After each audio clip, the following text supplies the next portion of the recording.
increasing energy consumption of urban areas, and how buildings being the highest contributors to this increase can be made energy efficient for reducing the consumption. In 2017-2018, stood third largest. India stood at the rank of third largest energy consumer in the world after United States of America and China. As often mentioned, 75% of buildings that are required at the end of this decade are yet to be built. Estimates point that India's energy consumption is expected to grow fastest among global economies and would account for 11% of global energy demand by 2040. Today in India, 33% of annual electricity consumption accounts from the building sector.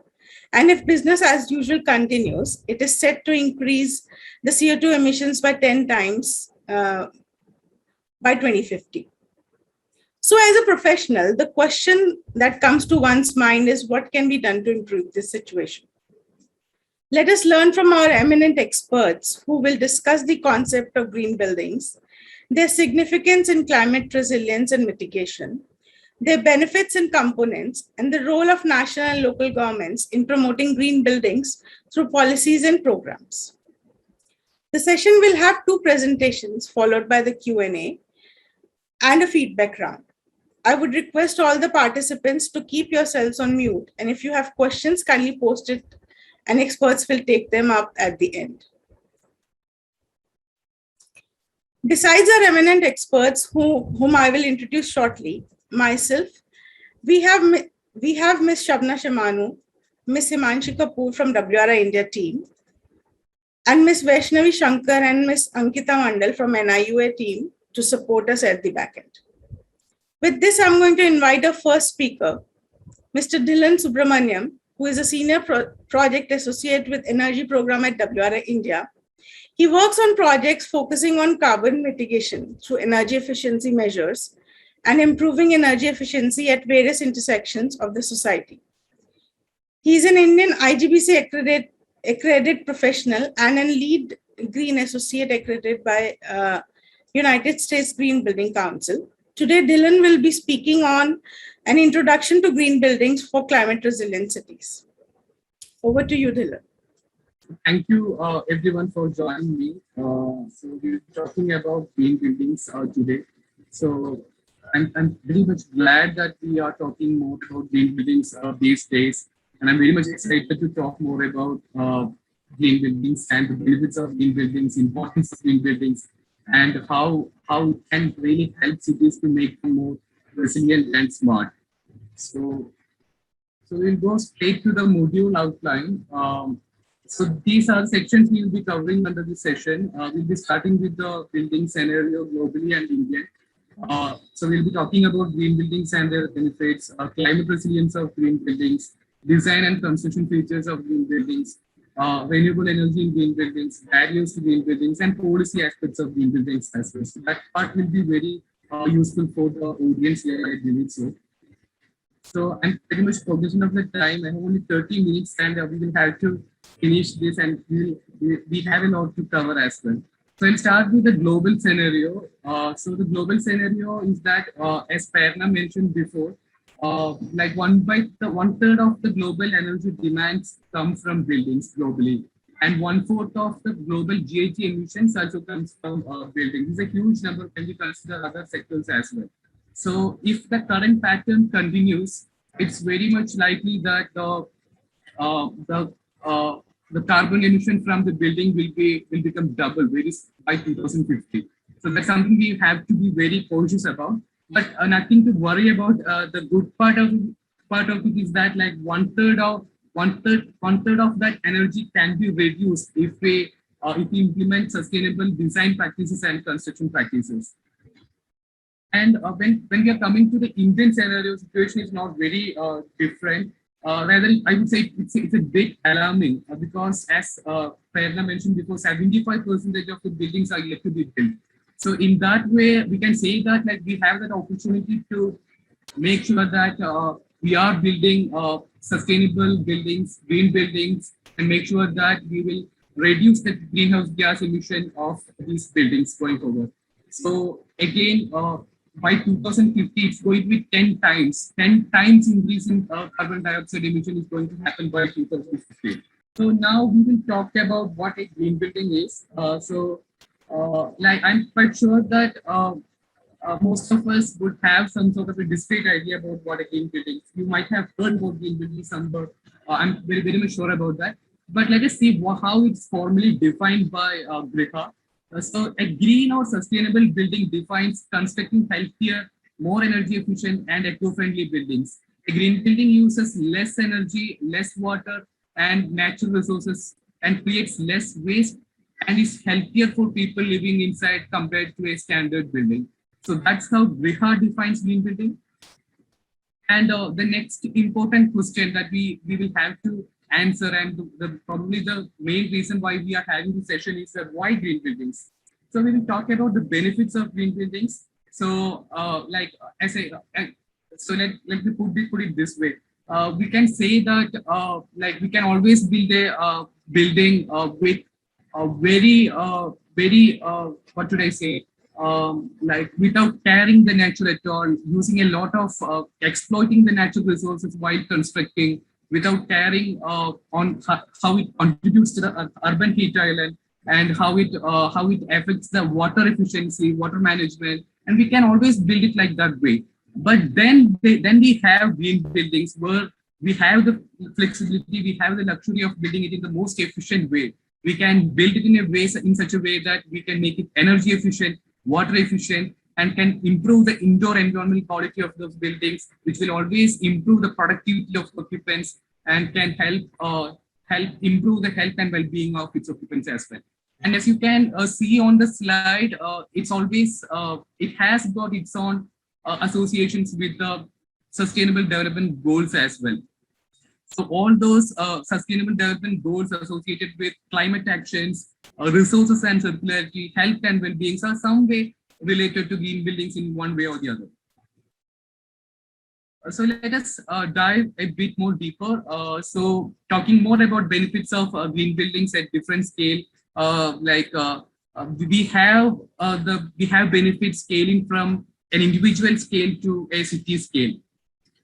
When we talk about an individual perspective, a building can be energy efficient of its own, can reduce electricity bill, can save water savings for its owner. But when you talk about a city scale, the benefits are much larger. It can avoid infrastructure cost, avoid health cost, reduce the need for services, lower energy demand, and related emissions from public buildings as well. It can even reduce electricity demand at grid level as well.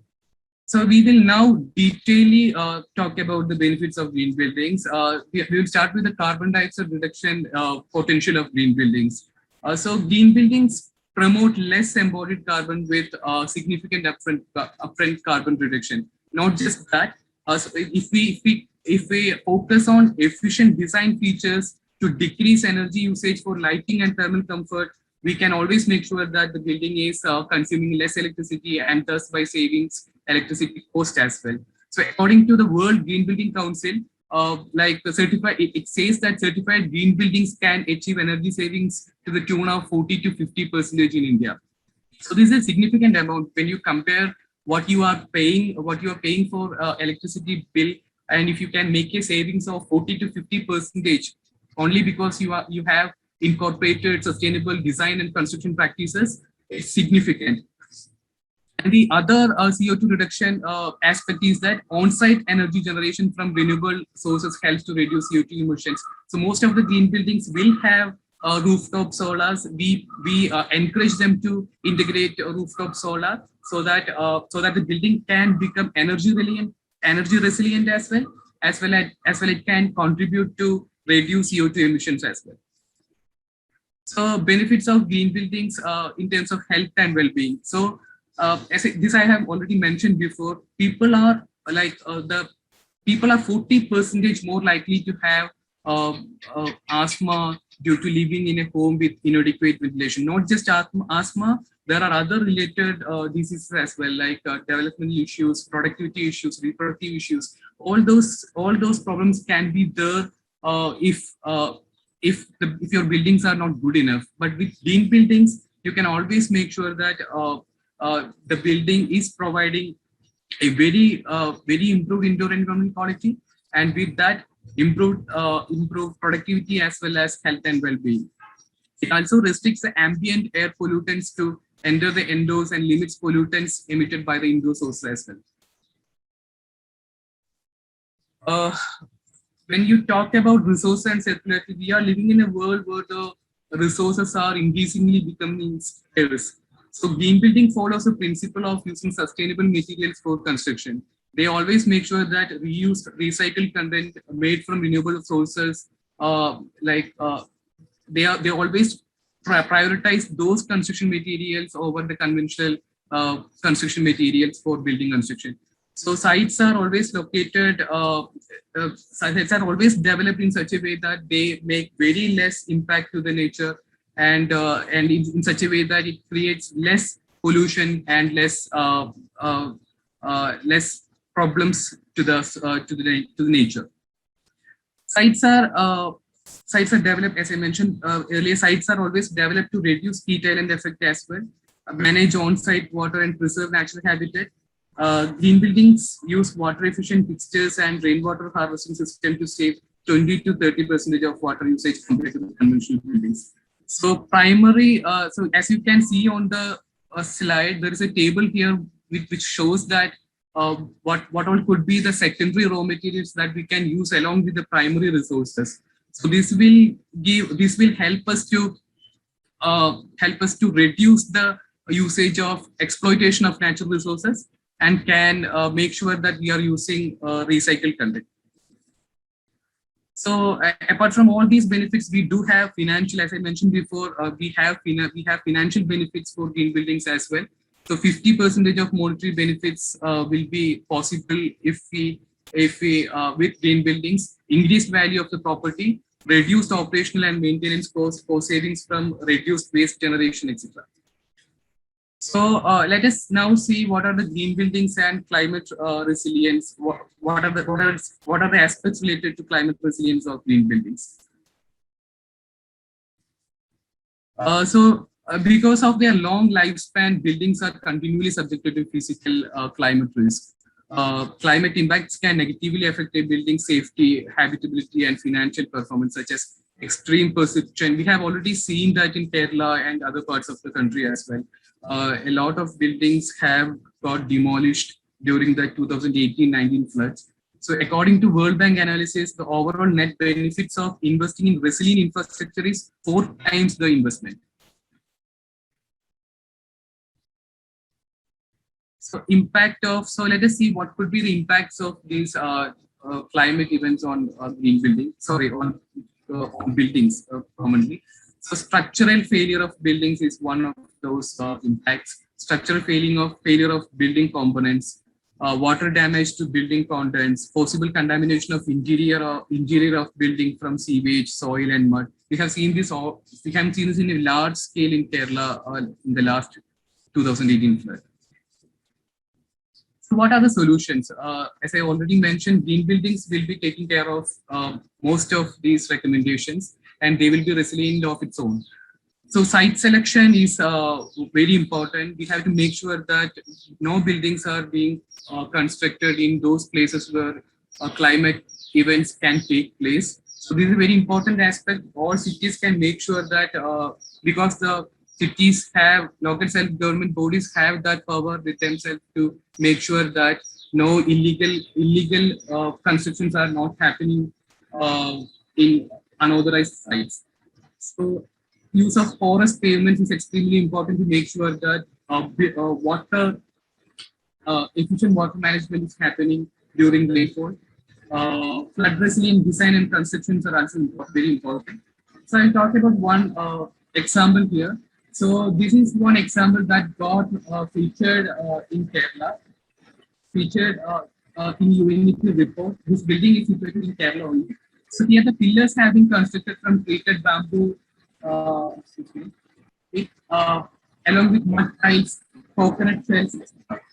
So the house can sustain itself as well as any other concrete structure. So this is very extremely important example to understand that we can always make use of natural resources other than conventional materials that we have been using all these days to make a very sustainable building. So in case of a flood here, the inhabitants can await evacuation on the third story. So design and construction features of green buildings. So when we talk about design, it's very important to make sure that we do an integrated design approach while we are constructing a building. So we have to make sure that all team members from different disciplinary have to work together to make decision and to do and to make the building performance on the input side. So we have to make sure that our planners, architects, engineers, O&M, process to measure, all these teams are working together while we are planning for a green building. So let us now talk about the energy efficient features of a green building. So first I would be talking about the construction materials themselves. So why if the say for example, so most of the energy consumption comes from daylight for lighting and for thermal comfort. So if we make sure that the design itself is good enough to provide enough daylight and natural ventilation and provides enough thermal comfort, then we don't have to worry about a big electricity consumption. So we have to make sure that while we are constructing a building, we are using construction materials with good thermal properties, and we are using a double and triple plane glasses with air gaps, cross ventilation strategies, and we have to avoid excessive glazing and provide more shading. We have to make sure that we are giving the right orientation for the building as well. Next, I will be talking about water savings. What are the water saving features of a green building? So a green building will be always using water efficient fixtures, and the World Green Building Council have clearly mentioned that we can save up to 20 to 30% of water if you are using water efficient fixtures.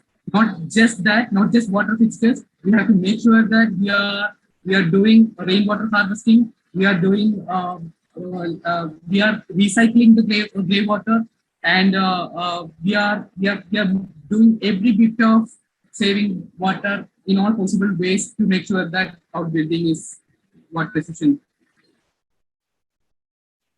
This I have already talked before. Indoor environmental quality of green buildings. So it's a proven fact that with good indoor environmental quality, we can increase the brain function by 101%. So this is a very important thing that we have to consider while we are designing for an office environment. We have to make sure that the employees are having very high productivity, and if we are giving them a very good indoor environmental quality, we can make sure that their productivity is on the higher side. So less waste generation. Again, this is we cannot say that we cannot depend on buildings on everything. There are something that occupants have to take care of as well. So like waste management is one among them. We have to make sure that we are not generating a waste. We are not generating a lot of waste in the first place, and we are effectively managing waste by collecting it in the right way, storing it in the right way, whenever it is possible, recycling it, using it, etc. When I talk about renewable energy in green buildings, so this is a very important topic, and before we go in detail, we should know why we are considering renewable energy in buildings. So the first reason itself would be that the geography of India. So it's very much so. Most of the parts in India we are getting around 300 sunny days. So it's a very important aspect that we can generate a lot of electricity from solar if we integrate rooftop solar. So that's the first thing that why we are going for rooftop solar energy or integrated renewable energy in buildings. Second part is cost savings, and third part is low maintenance cost, reduces carbon footprint, increase power reliability, and multiple applications. It's not just that solar energy can be used for electricity generation. We can even use thermal aspects of it as well. Say, for example, we can even uh, use thermal solar water heater to heat water and to supply hot water within the building as well. So the latest technology is building integrated photovoltaics as well. So with building integrated photovoltaics, PV materials replaces parts of building envelope, such as wall, roof, skylights, or facade, etc. So this can be integrated in new buildings and existing buildings to generate electricity. The only drawback would be it could be more expensive compared to the rooftop solar, conventional rooftop solar technology. And in the interest of time, not going into detail, these are different models of different possible models of integration, on-grid and off-grid both. So what are the barriers to green buildings? We have been talking about the benefits of green buildings. Despite having all these benefits, we are not seeing a lot of green buildings on ground. So what would be the barriers? So we can categorize barriers here as financial, market, technical awareness, and institutional as well. So the one of the major barriers here is that the perception that green buildings have a very high upfront cost. To an extent, it is right. We can say that the green buildings have 2 to 5% of extra cost when you compare to the normal conventional building. But within 1 or 2 years, you can get that paid back. So with the reduced electricity consumption, with the water saving potential, so that's not a real barrier at all. And the second barrier is split incentive, like where the building owners are not very confident, mainly because they feel that whatever they do for green buildings, the benefits would be enjoyed by the occupants, and why should they build? They investing in that. So that's a split incentive part of that market barrier that we have. And the technical barrier is the lack of technical capacity to assess the benefits of green building, to build green building, the knowledge of how to build a good design and what should be the materials here. All those technical barriers are also there, but we are increasingly having more professionals in this area, and we will hopefully overcome that barrier as well. So policy aspects of green buildings. So I'm aware that when it comes to building, it's more of a state subject rather than a local self-government aspect. But still, with whatever power already the local government has, they can play a lot of role for promoting green buildings. So this could be sorry. Dylan, you have 5 more minutes to go. Okay, sure, yes. So this could be, they can play the role of owner slash investor. They can play the role of facilitator. They can play the role of regulator, etc. So the owner, how they can play the role of owner. So it is like they can at least start from the buildings that they own and can do the retrofits and can make sure that at least their buildings are performing better. And with the regulators and with the convener role, they can do the stakeholder convenings and can make people aware of green buildings. And with the regulator role, they can always make sure that the buildings are being built on the right sites, etc. So what are the? So I would like you to focus on this slide, mainly because whenever you are thinking of developing a policy, please do structure this in such a way that you start with a commitment followed by assessment, the development, implementation, and monitoring and reporting. So a commitment always starts with like a motivation when you think that you have to make some changes in your city or jurisdiction. With you have to see a lot of green buildings in your city. That commitment has to be there. You have to develop the policy. You have to make sure that that policy is getting implemented in the right way. and you have to make sure that whatever being implemented needs to be monitored and reported back to make sure that you are advancing forward. This slide talks about the other stakeholders. We have talked about the other stakeholders. The city government alone cannot be doing this, so they have to get support from investors, business support, national and provincial government, energy utilities, etc. So these are the 8 actions that the cities can consider while you are thinking of promoting green buildings or thinking of developing a policy. So building efficiency codes and standards could be one. Efficiency improvement targets, performance information and certification, incentives and finance, government leadership by example, engaging building owners, managers, and occupants, engaging technical and financial service providers, working with utilities, etc. Some of them. So these are some of the examples that you could consider. We already have one code developed in this area named Energy Conservation Building Code. Though it's not mandatory yet, a few states have already notified it. And apart from that, we have Singapore's BCS benchmarking program where they collect building data and do benchmarking program. They have a program called Greenmark where they rate buildings based on their performance, etc. So this is a case study from Singapore so you can, as you can see in the picture, they have a very high basement to make sure that the building is not getting affected by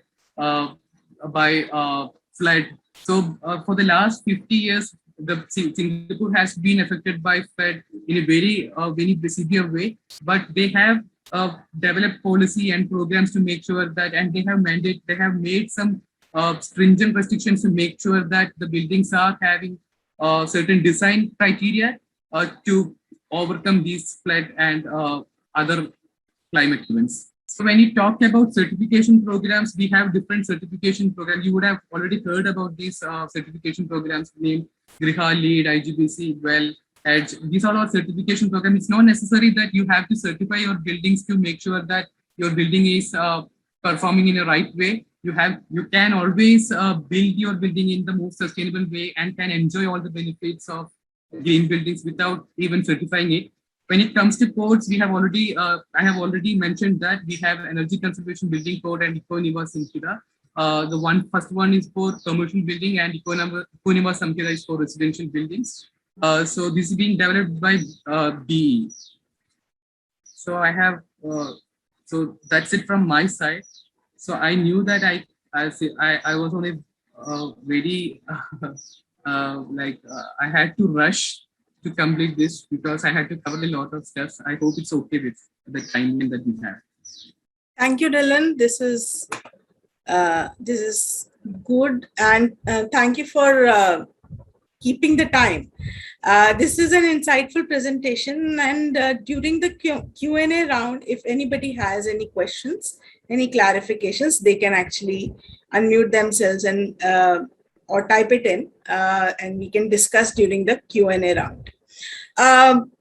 With this, basically, I'm going to request our next speaker, Shashwati Chetia. She is an Associate Director with Green Tech Solutions Private Limited, a research and advisory firm working on energy efficiency in buildings, resource efficiency in the production of building materials, and deployment of decentralized renewable energy systems.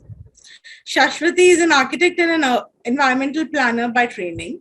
With more than 15 years of experience, she has managed the Indo-Swiss Building Energy Efficiency Project since 2012 and has contributed in developing the Econima Samhita 2018, the ECBC code for residential buildings. With this, I'm going to request Shashwati to take over. Yes, good afternoon, everybody. Thank you for this opportunity to put my thoughts across in front of this audience. Just before I even start, if I can ask some of the audience members to just type in where they are from. I mean, because I see somebody from Pimpri Chinchwad Municipal Corporation. I think there was somebody from Tirupati Smart City also. So is everybody from, City Municipal Corporation, or if you could just quickly type in your organization or who you're representing, if you're an architect, if you're from some urban local body. So that would be good. Um, as I think Prerna already mentioned that I'm representing Green Tech Knowledge Solutions Private Limited. We are a research and advisory organization working in the field of building energy efficiency, resource efficient building materials, and to some extent also on renewable energy solutions. So we are an organization, more or less, if you look at our work, overall, we are working on catalyzing sustainable buildings. How are we doing that? A, by providing advisory and technical support to the building and building materials industry. So that would include giving technical support to builders, specific building projects in making their buildings energy efficient or thermally comfortable. B, we work on framing policy, be it building energy codes. As Prerna has already mentioned, we have been involved in the development of the Econivas Samhita Code, which is the energy conservation building code for residential buildings.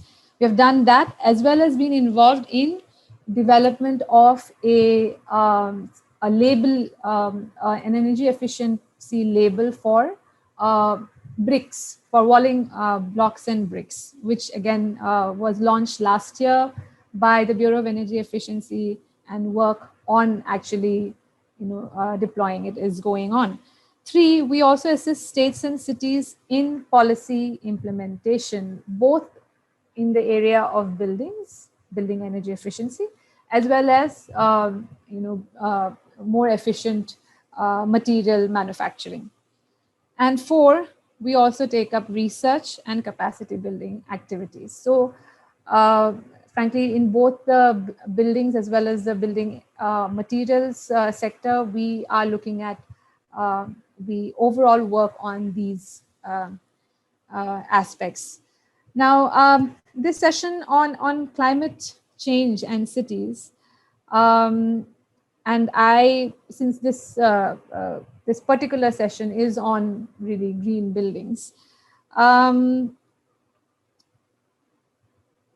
I mean, the first question probably what we should ask here, or which came to my mind, is, okay, why are green buildings important when we speak of climate change? A lot of it has been covered by Mr. Subramaniam in the previous presentation.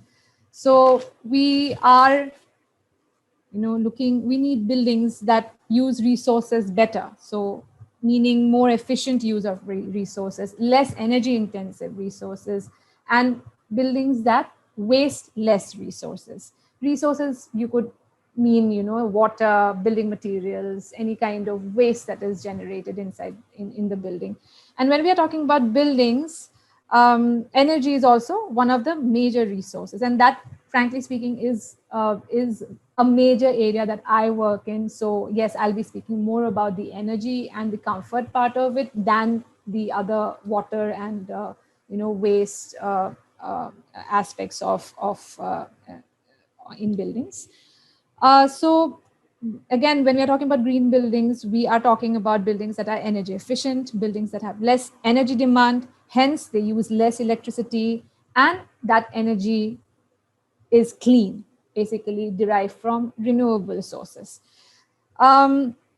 This leads us to the end goal of having buildings that emit less GHG emissions or less CO2 emissions. So green buildings would also emit less. There's also the aspect of pollution, buildings that don't contribute to pollution in their life cycle, and a building that also ensures that its occupants get an indoor environment that is free from any kind of pollution, right?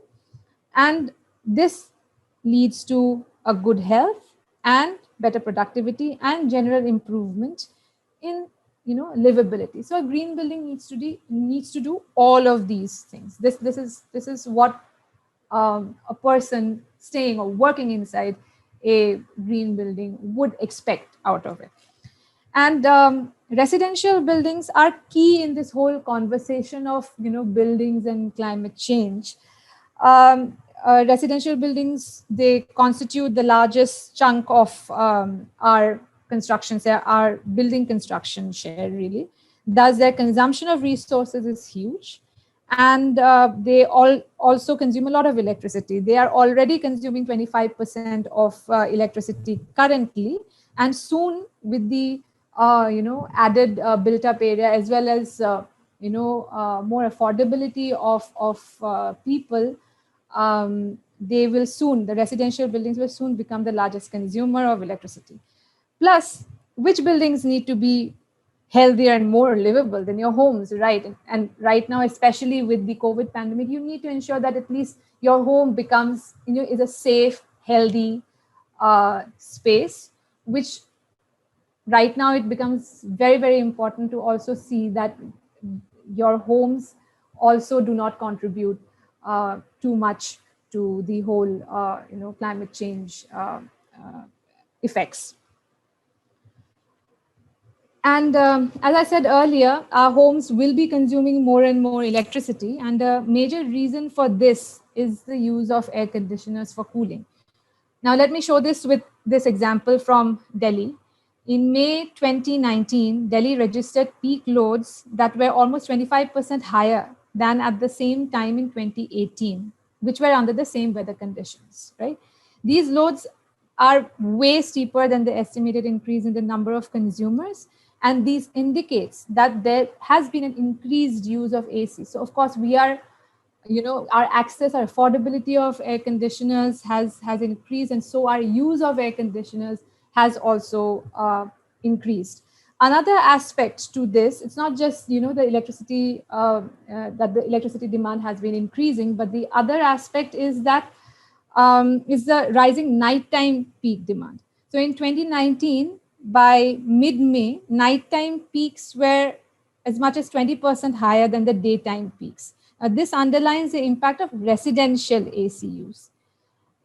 I also see it as a harbinger of rising nighttime temperatures, which is, due to, the whole global warming aspect. So in Delhi, we no more have the cool nighttime temperatures that used to, cool us down, would ensure that we have a good night's sleep. Ambient temperatures in 2018 were consistently above 30 degrees Celsius beyond midnight in Delhi. So how do you sleep comfortably at night without an AC? The AC use becomes imperative then. So how is, so these devices, the use of ACs, these drive the nighttime electricity demand. And this rise in nighttime temperatures, outside temperatures, is a trend that's been seen in many places around the world. And there was a news article earlier this year that showed that, nighttime temperatures had been increasing in many, many places, even in the US. So that really is another point of concern, which would then drive up your electricity demand. So you see that there comes this aspect in buildings. There is this aspect of mitigation, as with any talk of climate change aspects. So in buildings and climate change, when you talk of mitigation, we are talking about, yes, we need to reduce the energy consumption. There's also the adaptation aspect. So however much we reduce our emissions now from this point onwards, there is no escaping the fact that our climate is warming and we will need to adapt to it. And straddling both the mitigation and the adaptation needs of buildings is the design of the building envelope. So building envelope, the way you design the building without forget right now about what extra energy or extra appliances you have for cooling, but the basic building itself needs needs to be built as per the climate, or what we say, it should have a climate responsive design. How much energy your building consumes is driven by many factors, and there are various needs, various reasons why you need electricity in a building. So you have comfort, you use electricity for giving you comfort. So you use artificial lights, you use ACs, you use radiators, fans, etc., to help you in your comfort. Then there are appliances that you use for your convenience. There are appliances you use for safety. There are appliances that you use to increase your productivity. Now, when I talk about building, in terms of what part of all of this, all these icons that you see, is your building design affecting? That's the comfort bit of it. So how you design your building influences how much energy you're going to use to address your comfort needs inside the building. And climate, of course, has a lot to do with it. And as the climate changes, your energy needs will also change, and also the building envelope that you're using will also influence how much energy you are using inside your building. The design of an appropriate climate responsive building is not really rocket science. It consists of very simple measures. And when I say climate responsive design, for me, and generally what would be understood is a design for least possible air conditioning and no artificial lights during the day. So that is how I would, very simply put climate responsive design as. And it basically means minimize solar radiation ingress through the winters, and summer minimize heat gains through walls and roofs. So these are the principles that you need to adopt to, to design for that. In feasible climates and outdoor conditions, you need to maximize your building's potential to cool via natural ventilation. So you need to open and ventilate, much more important now during the pandemic. And then you need to design for adequate daylight. Again, these are the principles that you're using. You're reflecting daylight, you are orienting your building appropriately to get enough daylight without much glare and without much heat. So these are the specific, how it manifests into the building design itself. So you're talking about building and window orientation, the zoning, internal layouts, wall and roof materials, window sizing, window shading, how much of your windows are openable, as well as the window material. Now, we helped way back in 2016, the Rajkot Municipal Corporation in looking at the design of one of the affordable housing projects. So this was, as you know, Rajkot is the composite climate. There were about 1176 dwelling units here. These were all 1 BHK units. This was an affordable housing project under the Pradhan Mantri Awas Yojana. And here we really, we did a lot of, analysis and all of that. But this is, the final recommendations were pretty simple. So you had an external wall, which, would allow very less heat to come inside. So AAC blocks. Then windows were partially glazed, so we did not have fully glazed windows. They were extremely well shaded, as you can see from these pictures, and these were all casement windows.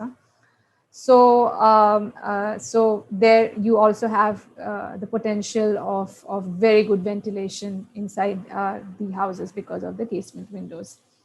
Then we had reflective China mosaic, on tiles on the roof. And we also piloted this assisted ventilation assisted ventilation system in one of the shafts. So you could see here that, like the two flats share one, utility shaft in the middle. And since there are 7 floors, so there are 14 flats in all. And we had one fan out here at the top of the shaft.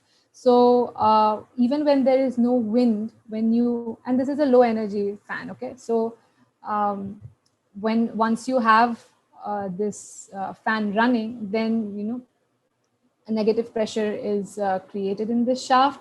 And because of this, and you open your windows, your wind is kind of sucked in from the outside into the rooms, and then through the bathroom opening, it just goes into the shaft and then is exhausted outside. So this kind of assisted ventilation system was kind of tested out in one of the shafts, really. And apart from that, this project also had solar PV systems installed, as well as rainwater harvesting systems there. So multiple features related to green buildings in this case. Now we also saw what is the improvement in thermal comfort that all of those measures that I've just spoken about earlier leads to. One thing I forgot to mention here is that the orientation of these flats was also very, very optimum. Most of the blocks, there were 11 blocks in this particular project. Out of that, 9 blocks face north-south. So obviously there also the, a good orientation was followed in the design of this building. So as I wanted to show you about the improvement in thermal comfort here. So if the peak summer ambient temperature outside is 41 degrees Celsius, normally if you have a brick wall or an RCC wall or so, then inside the peak summer temperatures would be near 38 degrees Celsius. With all of the recommendations, all the strategies that I mentioned earlier, the peak summer inside temperature was brought down to 33 degrees Celsius, and 33 degrees Celsius in that dry climate is still quite okay, quite comfortable. You have the fan running and everything, and you don't have any direct radiation coming in through the windows. You are pretty comfortable at that temperature. So you see that the peak summer temperatures were reduced by around 5 degrees Celsius. And this also, what we saw that, there was a 1.5 times increase in the number of hours below 30 degrees Celsius annually. Here, if we look at the envelope of Smart Ghar, then the average heat gain that it allowed throughout the year was close to 9.5 or 10 watt per meter square of the envelope area. I'll talk about this term RETV in the next slide. RETV stands for Residential Envelope Transmittance Value, and this is something that has been mentioned in the Econeva Samhita code. So it just gives you a standard key. Yes, your building envelope should not, allow more than a standard amount of heat inside. And that standard, as given in the Econeva Samhita, is actually 15 watt per meter square. And in this home, in this project, the RETV is actually much lower than the 15 watt per meter square that is kind of asked for in the code. So the Econeva Samhita, this is the code provision from 2018, which specifically looked at only the building envelope.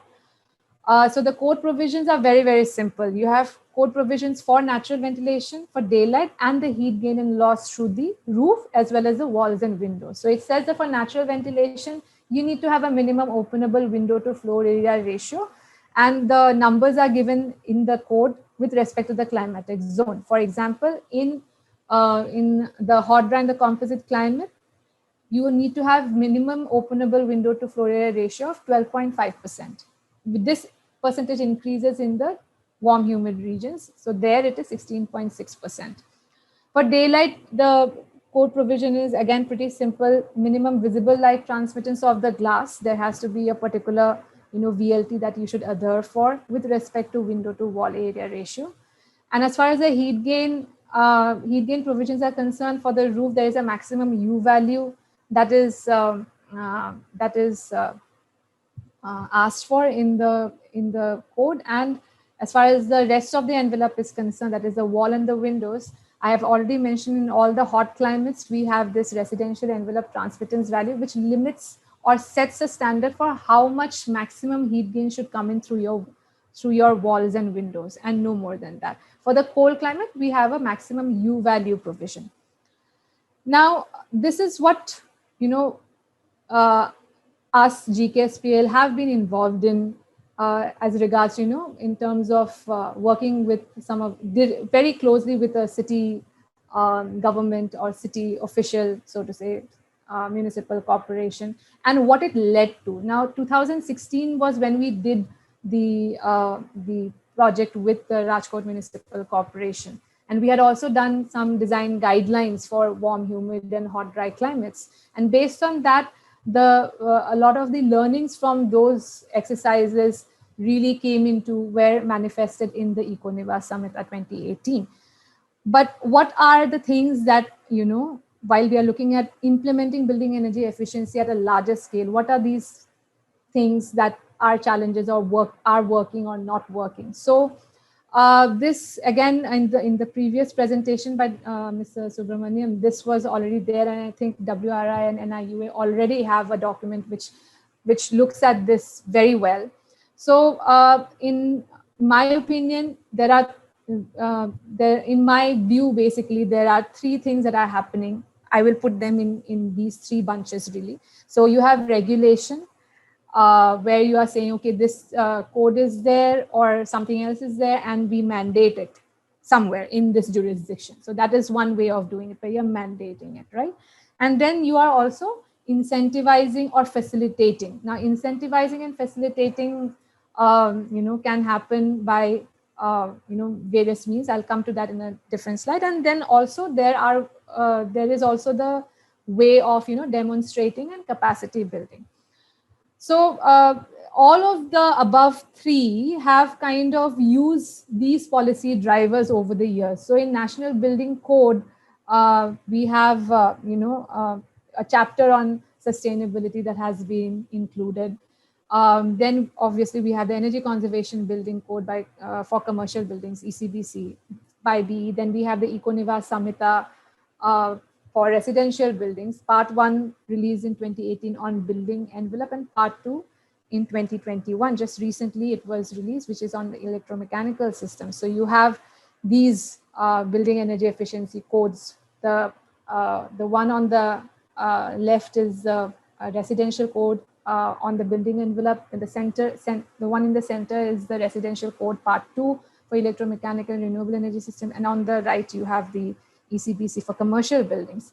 Then there are certain other drivers, policy documents that are there, the environmental, environment clearance notification, the National Mission on Sustainable Habitat, and the India Cooling Action Plan. All of them have some sort of guidance, guidelines for energy efficiency and thermal comfort. However, I feel that for successful implementation, the code provisions and policy recommendation must be included in the building bylaws of any ULB. At this level, even the National Building Code, it doesn't become a legal document unless and until it is included in the building bylaws. The building bylaws is when it becomes mandatory, it is legally binding on people to use it. However, this entire process where from the code to the point of where it is included in the bylaws, and you have figured out a way of implementing it, like who's going to check, and which official is going to check, how are you going to do that? That entire process has been very, very, very, very slow. So this is the whole experience that has been there for me, and I'm sure for many of you, while dealing with the regulation. When we are talking about incentivizing or facilitating, so multiple municipal corporations or state governments have, kind of incentivized green buildings. You have the names of a few states there, and there are other states also who have incentivized this. So incentives have been in the form of extra floor area ratio, discount in property tax, or exemptions in certain fees, as well as faster clearance. Now the incentive is, most of these incentives, I will say not just most, almost all of these incentives are based on some kind of green rating system. However, I feel, again, this cannot be the only means of implementation, and particularly because getting green rating systems are voluntary, and it becomes quite difficult for a large majority of projects. Like many of the projects, somebody in the chat box had mentioned what happens when most of our buildings are not really built by architects. So obviously most of our buildings are not going to go for green rating systems. So how would you ensure that some kind of that energy efficient buildings, a minimum standard of energy efficient buildings is kind of the normal thing, is kind of this is the standard. The green rating systems are already, they are already better than some, better than a particular level. How do you ensure that one particular minimum standard of, efficient building design or comfortable building design is maintained? So that kind of is lost in the whole incentivizing process, I think. Then the other things that, that various cities and various organizations have been doing is by demonstrating and by capacity building. So Smart Ghar 3, the example that I showed you, is an example of that. So basically, an official from RMC wanted to do this, wanted to really get this done, wanted to see that, comfortable homes are built, energy efficient homes are built, and wanted to demonstrate that. And that's how we came into the picture. And these are usually done under some specific program, which may be a bilateral program or some other kind of thing. So Smart Ghar 3 was done under the Indo-Swiss Building Energy Efficiency Project. So this is how most of the demonstration projects as well as the capacity building projects happen. This requires a proactive champion of the cause, And another example I can give you for us, in the state of Andhra Pradesh, the Andhra Pradesh State Housing Corporation has asked us to train its 13,000 site engineers who will be responsible and who will be overseeing the construction of many homes under the Pradhan Mantri Awas Yojana. So that this is another way in which people are trying to in the states trying to get into this whole implementation of energy efficient homes. However, there are challenges, and these are the challenges that I have faced or I have seen. I would love to hear from others also in this regard, especially the representatives from the municipal corporations. There were, as I mentioned, there was somebody from Tirupati Smart City. There was somebody from Pimpri Chinchwad, which already is doing quite good in terms of green buildings. So what can be done, or how can others or people, technical experts like us, help them in getting this off the ground? I would really love to hear from them. But the challenges that I see is, A, who champions the cause? You really need somebody who, and somebody, when I say somebody, not an outsider, you need somebody in the city administration, in the state administration, to really believe in this cause and really drive this through. Many a times there has been somebody has been at the helm of the affairs. We have, we get in touch, and then, because of the whole, how the process of, transfers or things happen, the person moves away, then there's somebody else that comes in, and then the whole thing you start from square one all over again. Then the other thing is, of course, there's multi-department coordination required. So most of these codes we have, like from, this is Ministry of Power, so the Department of Energy at the state level, and then we need to coordinate with the Department of Urban Development in the states. Down to the cities. Cities are still not in the picture currently, okay? So when we go to the cities, they might be completely off, like, what are you even speaking about, kind of thing. So, and how do we, one of the questions sometimes in my head is it better to start from the cities and then go up, or is it better to do the top-down approach where we are going from, from the center to the state and then down to the cities? Or maybe one can have like a combination if it works that way. Then there is also the case of capacity building. Yes, there in Andhra Pradesh, in Hyderabad Municipal Corporation, where the ECBC has been made mandatory. So there is a whole pool of third-party assessors who kind of do the checking for the ECBC compliance for the municipal corporation. Is it something that can be replicated everywhere?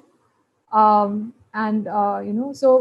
based on city to city, this implementation thing will kind of differ and will need a lot of Ashwati, sorry to interrupt you. Just in the interest of time, I think I'm just requesting you to please wind up. Yeah, sure. And then this is actually my last slide. So, and then the last 2 points are, we do not have information about how these buildings are actually performing. So once we have more eyeballs on this, okay, this is how the building was made and how this has been performing over the years. So you get real-time data about it, actual data about it. And the last point is also, how should the provisions be included in the bylaws? And just to give an example of it, if we are talking about window sizes and WWR, things like that, why does it need to be included in another chapter in the building bylaws which says that okay, you need to follow ECBCR or you need to follow the ENS? It could actually go straight away into the general provisions of the bylaws itself, because there you're talking just about the size of the windows really. And so how we include it in the bylaws is also something that we really need to think about here. So yeah, that was my time, and I hope to hear from you and learn from you also, all the audience members that are there. Thank you, Shashwati. This was a very informative presentation. And with this, we will be opening the forum for a Q&A round. And I'm going to, there are a couple of questions in our chat box. And one of the first questions that Priyankita Pant was asking is, keeping in mind how prevalent housing is not designed by professionals and there are a variety of informalities, what strategies should be adopted according to you to reach the bottom of the pyramid or the lowest section? So this question is open to the panel. Shashwati, Dylan, anybody can take it up. I mean, this was a question that I was really, alluding to earlier also. Like in this case, then, I would say that then the regulation becomes very, very important, because naksha to pass karana hi padega na kisi ko. So to get the bare minimum thing, it has to be there in the building bylaws, and in a way in which it doesn't require a lot of like too much of simulation, too much of analysis going on there. So that is one. And cities can also, really look into citizen campaigns of some sort. I mean, I know that for water and water efficiency, rainwater harvesting, and all of this, a lot of citizen campaigns were run. So similar to that, if on comfort and on energy efficiency, in terms of how they can modulate their own building environment, not really by getting a new AC or an efficient AC, even though it might be an efficient AC, but still how when they're building their own homes or renovating their own homes, what they can really look into. I think campaigns of that sort can help. So I was trying to say that, when we are talking about the future, when you say that one day every states are going to notify ECBC, and we have to make sure that, I completely agree with the point that Shashwati has made. It should not be very complicated for the architectures and engineers. Like these building modeling and energy modelings are not simple things. It cannot be learned in 1 or 2 years. It's like it needs a thorough training, and there should be some tools developed within the state, or could be or even those state designated agencies can come forward. And that has been the approach even Kerala has been doing for the last 2 years. I'm from Kerala, I'm more aware of that. So this is like they have been trying a lot to train engineers and like architects to make sure that they can do energy modeling, and that didn't work well, mainly because they're trying too much. So it's not very possible to teach them energy modeling and all, but you can always make sure that these people know the basics, right? And make it simple, make it very simple, and make sure that all the architects and engineers have the guidelines. Those initial periods is going to be very critical. We have to make sure that they are getting trained in the right way. And apart from that, going forward, eventually, this is a very gradual process. We cannot expect this to happen in one fine day. Everything will be okay and all. So that training has to be structured in such a way that these professionals are able to get the right knowledge at the right level. Thank you, Dylan. This is great. And I have one more question. And if anybody also has a question, please type it in or maybe unmute yourself to, raise your hand and we can unmute you to speak up. So you have been discussing about the challenges of, there are regulations do not kind of integrate, or they do not converge at one. There's no one stop shop for somebody to refer to what we should be doing about green buildings and how we should go about doing that. Another challenge with, I don't know, and if you all have experienced it in some project, maybe, a question to Shashwati and Dylan is that, suppose as a volunteer city, or as a volunteer individual or a developer entity, if I want to take up or adopt these ECBC norms, and I go ahead and do that. But what happens, when I go to for the approvals, because it is not in the system of the approving authority to give you that okay, that this is fine and this kind of approach is all right, because they have not adopted it officially and they do not have a system to evaluate it then. So then what happens? Is there any sort of experience that you have? Is there anything that you've come across, and how you guys have maneuvered that situation? Or in fact, for that matter, how other cities are trying to maybe maneuver that situation? If any sort of experience you have, it will probably be very helpful for the audiences here to understand that if in this kind of scenario, what could be done. Like my first kind of reaction to that is, like, if you want to go forward for ECBC or all of these codes without it, great. I mean, that's a good thing for you. You won't get a branding or a plate, like you won't get a gold star for it, but it will be great for the environment and everything. There are multiple such buildings in various places, including or even in urban places. Like we as architects, I'm an architect by qualification, so you always get these examples of this some kind of building which is like very great, is not necessarily green rated or platinum rated or 5-star rated, nor is it ECBC missing, because उसमें भाई पैसे लगते हैं. So if you're going for it, great, it's a great thing that you are doing. But within the whole Indo-Swiss building energy efficiency project, when we gave technical support to multiple buildings, ये तो Rajkot wala project was one of the projects, which was where the client was a kind of a municipal corporation. Otherwise, we have done it for builders and things like that. There are multiple times where most of them, I would say that they haven't gone in for an IGBC or any kind of rating system or anything, but they say that, okay, yes, we want to have efficiency.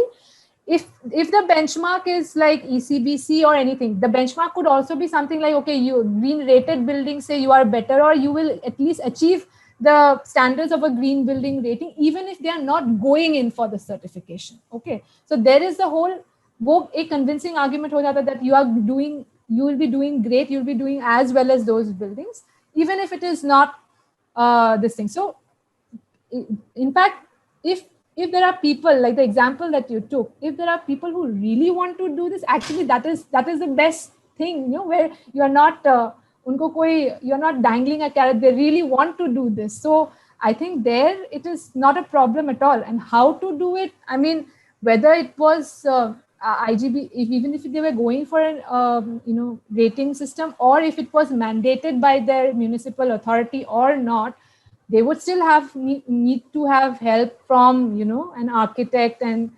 or an engineer. And if getting the right architect, getting the right design professionals to help you is, they would anyway have to go for it, whether it was mandatory or not.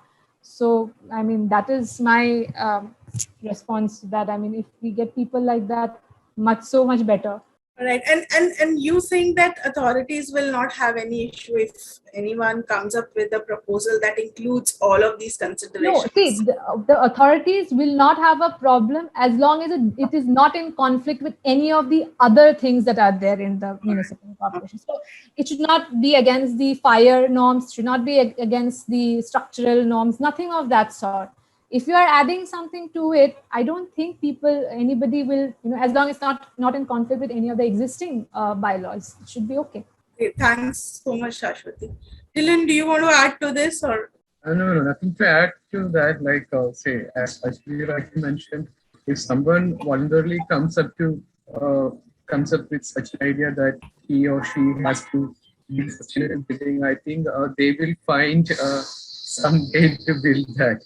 So, like, getting to the right architects, it's not that difficult these days. I would say there are a lot of green building architects are over there, green building certified professionals are available, a lot of consultancies are available.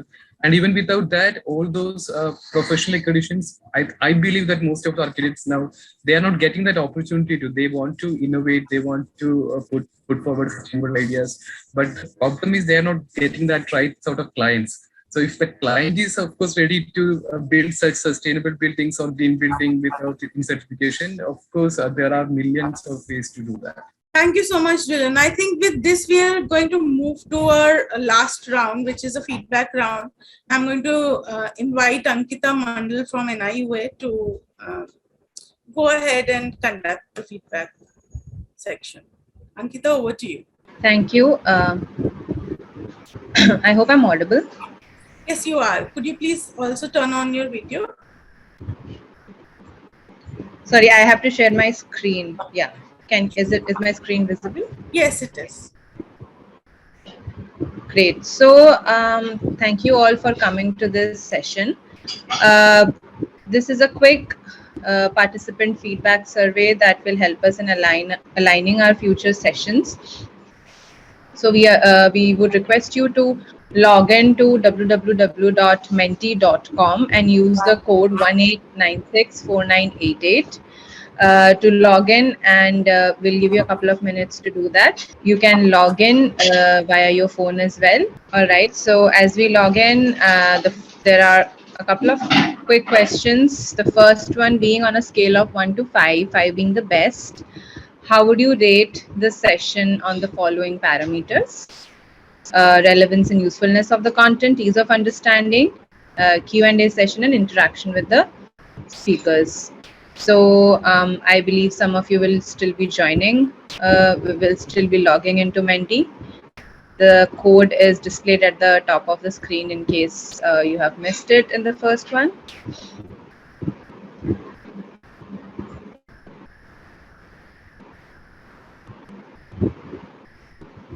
Great, we'll wait a couple of more seconds so that we have a few more participants answering the question.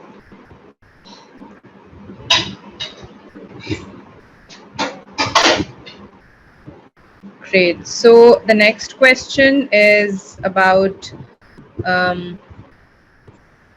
what are your key takeaways from the session?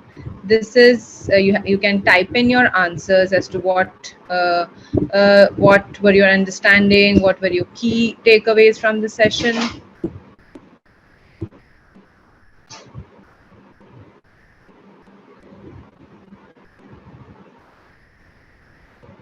You can type in phrases or words or sentences, whatever is relevant.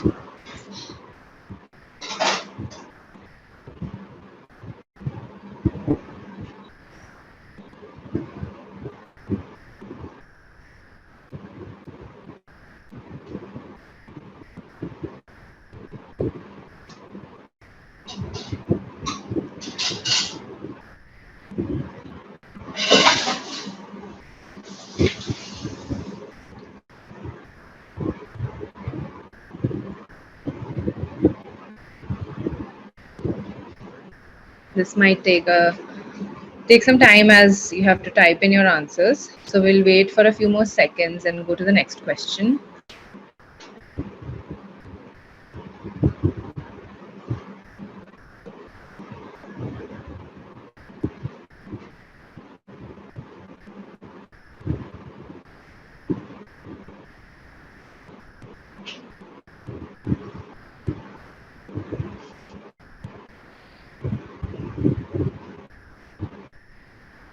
Great. So we have some good takeaways about green buildings, about the requirements to go beyond the rating systems, the prevailing policies and building bylaws and codes, as well as what could be the possibility in the future. How can we utilize the concept?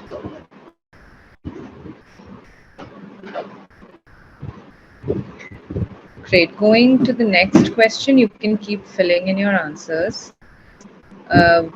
What are any, if any, are there any suggestions to change, to enhance the e-learning series experience with relation to your, your experience in this session? We'll be happy to take that in our next session. Again, this is, you have to type in the answers, either phrases or sentences. So we'll wait for a couple of minutes so that you can type in your answers.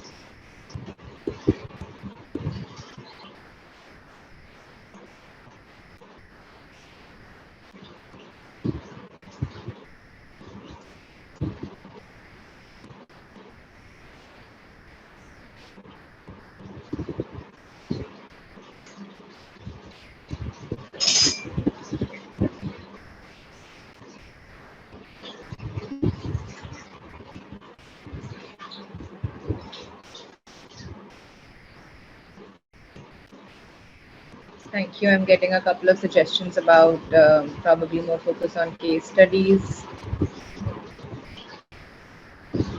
or the approval process, maybe include some videos. Maybe we'll see how we can implement and integrate these suggestions in our future learning series. So we are conducting it every Thursday from 3 p.m. onwards.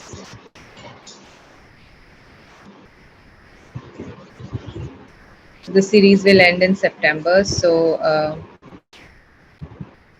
our new there are a set of topics that we are focusing on. Probably Prerna will be closing the session, so she can maybe add the details. All right, so as we are getting